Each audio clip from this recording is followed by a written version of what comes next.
নেপালের একটি জনপ্রিয় পত্রিকা বাংলাদেশের রাজনীতি নিয়ে কিছু বিচার বিশ্লেষণ করেছেন। তারা বলেছেন বাংলাদেশের রাজনৈতিক ঐক্যমত্যের অভাব। কেন বলেছেন বিস্তারিত জানিয়ে দিব। তাদের বিশ্লেষণে প্রকাশিত সেই তথ্যটি ভিডিওর মাধ্যমে দেয়। জুলাই রাজনৈতিক সংস্কার প্রস্তাব এবং জুলাই চার্টার নিয়ে ঐক্যমত্য গড়ে তুলতে বাংলাদেশে যে গঠিত হয়েছে জাতীয় ঐক্যমত্য কমিশন, সাম্প্রতিক কমিশন তাদের প্রতিবেদন জমা দিচ্ছে। কিন্তু প্রস্তাবিত সংস্কার বাস্তবায়ন রোডম্যাপ নিয়ে রাজনৈতিক দলগুলোর যে অবস্থান এখনও তাও অস্পষ্ট।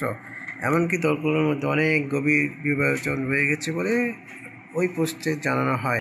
তারা বিশ্লেষণ করেছেন বাংলাদেশের জাতীয়বাদী দল বিএনপির অভিযোগ করছে জুলাই চার্টার বিষয়ে তাদের ভিন্ন মত বা নোট অফ ডিসেন্ট কমিশন চূড়ান্ত প্রতিবেদনে অন্তর্ভুক্ত করা হয়নি। এছাড়া যে ঘোষণা দেওয়া হয়েছে পরিবর্তিত সংবিধান সংস্কার পরিষদ হিসাবে গঠিত হবে, এই বিষয়ে কমিশনের সঙ্গে কোনো আলোচনা হয়নি বলে অভিযোগ করেছে দলটি।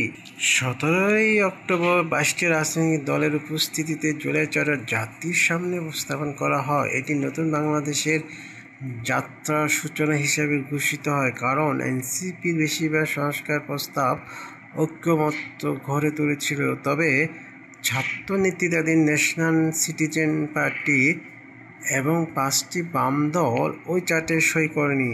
এনসিপি জানিয়েছে চার্টার বাস্তবায়নে একটি স্পষ্ট রোডম্যাপ ছাড়া তারা কোনো নথিতেই সই করবে না।